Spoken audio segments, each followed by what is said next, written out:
కీర్తనల గ్రంథము 3వ అధ్యాయము 8వ వచనములో ఉన్నాడు, రక్షణ యెహోవాది. అలాగే సామెతల గ్రంథము 2వ అధ్యాయం 31వ వచనములో రక్షణ యెహోవా అధీనము. రక్షణ యెహోవా అధీనము. మరి రక్షణ పొందినాను అని చెప్పే నా ప్రియ సహోదరుడా, స్నేహితుడా, నా ప్రియ సహోదరి, ఎక్కడి నుంచి వచ్చింది రక్షణ? నీకు ఎలా పొందావు రక్షణ? నువ్వు రక్షణ పొందాను, నేను రక్షణ పొందాను అని చెప్తున్నావు కదా. ఎలాగ రక్షణ? ఎలా పొందావన్న నిర్ధారణ ఎలాగా అనే సంగతిని ఒకసారి జ్ఞాపకం చేసుకుందాం. ఒకసారి మన పితరులైన ఇశ్రాయేలీయులతో మోషే ద్వితీయోపదేశ కాండము 9వ అధ్యాయంలో మాట్లాడుతూ 4-5 వచనాల్లో ఏమన్నారు, 6వ వచనం వరకు నేను చదువుతాను. ఇశ్రాయేలు వినుము, నీ దేవుడైన యెహోవా నీ ఎదుట నుండి వారిని తోలివేసిన తరువాత నేను ఈ దేశమును స్వాధీనపరచుకున్నట్లుగా యెహోవా నా నీతిని బట్టి నన్ను ప్రవేశపెట్టనని అనుకొనవద్దు. ఈ జనముల చెడుతనమును బట్టి యెహోవా నీ ఎదుట నుండి వారిని వెళ్ళగొట్టుచున్నాడు. నీవు వారి దేశమునకు వచ్చి దాన్ని స్వాధీనపరచుకున్నటకు నీ నీతి అయినను నీ హృదయ యథార్థత అయినను హేతువు కాదు. మోషే గారు మాట్లాడుతున్న మాటలు.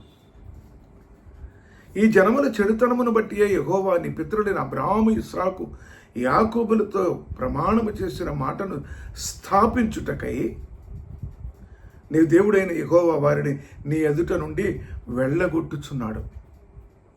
6వ వచనం, మీరు లోబడనెల్లని వారు కనుక ఈ మంచి దేశమును స్వాధీనపరుచుకున్నట్లు నీ దేవుడైన యెహోవా నీ నీతిని బట్టి నీకియ్యడని తెలుసుకొనవలెను. కనుక నీ నీతిని బట్టి, నీ యథార్థతను బట్టి నువ్వు రక్షించబడలే. ఆ మంచి దేశములనగా పరమ కానాను. రేపటి దినమున ప్రభు పిలుచుకుంటే ఆ పరలోకములోకి వెళ్ళాలంటే నా క్రియలు కాదు, నా నీతి కాదు, నా యథార్థత కాదు అని మొట్టమొదటి ప్రభు ఎదుట ఒప్పుకుందాం. రక్షణను గురించి దావీదు గారు 18వ కీర్తన 2వ వచనంలో అంటాడు, నా రక్షణ శృంగము అంటాడు. 18వ అధ్యాయము 35వ కీర్తనలో 18వ కీర్తన 35వ వచనంలో నా రక్షణ కేడెము అంటాడు. అదే కీర్తన 46వ వచనంలో నా రక్షణ కర్త అంటాడు. 28వ కీర్తన 8వ వచనంలో రక్షణ దుర్గము అంటాడు. 37వ కీర్తన 38వ వచనంలో ఆయన నా రక్షణ ఆధారము అంటాడు. రక్షణ మనది కాదు, మన సంపాదన కాదు, మన నీతి కాదు, మన యథార్థత కాదు అని మొదట ఎరగవలసిన వారంగా ఉన్నాం. అందుకే ఎఫెసీయులకు రాసిన పత్రిక రాస్తూ పౌలు గారు 2వ అధ్యాయం 5వ వచనం అంటాడు, కృపచేత మీరు రక్షించబడి ఉన్నారు. కృపచేత, అది క్రియల మూలమైనది కాక కృప మూలముగా అయినది అంటూ రోమీయులకు రాసిన పత్రిక 11వ అధ్యాయం 6వ వచనంలో మరొకసారి జ్ఞాపకం చేస్తాడు. ఒకవేళ అది కృప వల్ల కలిగినది కాదు, కేవలము క్రియల వలన కలిగినది కనుక అయితే కృప లేనట్లే.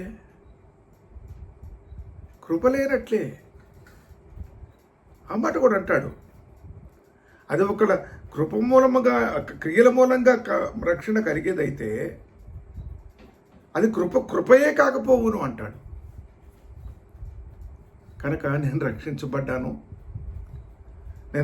నేను కూడా ప్రభువుని నమ్ముకున్నాను అంటే కాదు. దీనికి మొట్టమొదటి మెట్టు విశ్వాసము. ఎఫెసీయులకు రాసిన పత్రిక 2వ అధ్యాయం 8వ వచనం అంటుంది, మీరు విశ్వాసము ద్వారా కృపచేతనే రక్షింపబడి ఉన్నారు. ఇది మీ వలన కలిగినది కాదు, దేవుని వరమే. కనుక విశ్వసించిన నీకు నాకు ఉచితముగా దేవుడు అనుగ్రహించిన వరము రక్షణ. రక్షణ మన సముపార్జన కాదు, రక్షణ మన సంపాదన కాదు, రక్షణ మన కష్టపడి తీసుకున్నది కాదు. ఎప్పుడైతే విశ్వసించినామో, పరిశుద్ధాత్మ దేవుడు ఎప్పుడైతే అభిషేకించి ఆ పునర్జన్మ సంబంధమైన స్నానము దగ్గరికి తీసుకొని వచ్చినాడో అప్పుడే ఆ కృప బయలుపరచబడింది. తీతు పత్రిక 3వ అధ్యాయము 4-5 వచనాల్లో అంటాడు, మన రక్షకుడు అయిన దేవుని యొక్క దయయు మానవు ఎడల ఆయనకున్న ప్రేమయు ప్రత్యక్షమైనప్పుడు మనము నీతిని అనుసరించి చేసిన క్రియల మూలముగా కాక తన కనికరము చొప్పుననే పునర్జన్మ సంబంధమైన స్నానము ద్వారా పరిశుద్ధాత్మ మనకు నూతన స్వభావము కలుగు చేయటం ద్వారాను మనలను రక్షించెను. ఇక్కడ గమనించాల్సిన మాట ఒకటి ఉంది. బాప్తిసం తీర్మానం నువ్వే తీసుకున్నావా? నువ్వే డిసైడ్ చేసుకున్నావా?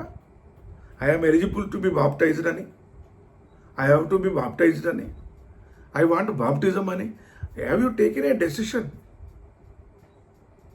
నో నో, లేఖనం అలా చెప్పట్లా. లేఖనం ఏమంటుందంటే, తన కనికరము చొప్పుననే పునర్జన్మ సంబంధమైన స్నానము ద్వారాను పరిశుద్ధాత్మ మనకు ఆ స్వభావము, ఆ తలంపు కలుగు చేసిన పరిశుద్ధాత్మ దేవుడు ఆయన యొక్క కనికరాన్ని బట్టే, ఆయన కనికరించే వరకు డెసిషన్ లేదు, ఏమీ లేదు. బాప్టిజం కూడా మన ఓన్ థాట్ కాదు, మన ఓన్ డెసిషన్ కాదు, మనలో వచ్చిన ట్రాన్స్ఫర్మేషన్ కాదు. అర్థం చేసుకోవాలి ఇక్కడ. ఆయన కనికరమట అది. ఆయన కనికరము చొప్పున ఒక వ్యక్తి పరిశుద్ధాత్మ చేత ప్రేరేపించబడిన వాడై బాప్తిసం తీసుకుంటాడు.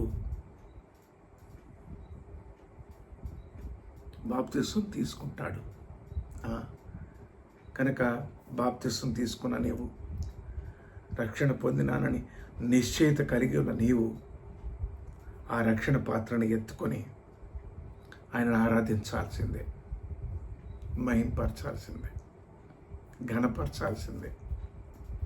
అది మన బాధ్యత. 116వ కీర్తనలో అదే రాస్తూ ఉన్నాడు.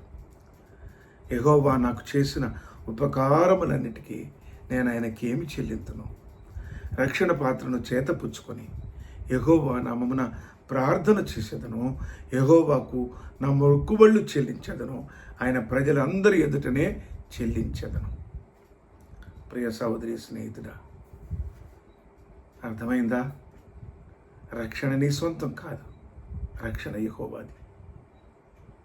మారు మనసు నీ అంతటి నీకు రాలే, అది ఆత్మ ప్రేరేపణ. బాప్తిసం నువ్వు తీసుకున్న డెసిషన్ కాదు, తన కనికరం అది. ఆయన కనికరం చొప్పున నిన్ను ఆ యొక్క ప్రాసెస్లోకి నడిపించిన దేవుడు నేను తన బిడ్డగా చేసుకోవాలని ఇష్టపడిన దేవుని కార్యం అది. అందును బట్టి మన ప్రభు రక్షకుడు యేసుక్రీస్తు నామములో తండ్రి అయిన దేవునికి నిండైన వందనములు. ప్రభు మిమ్మల్ని దీవించునుగాక. ఆమేన్.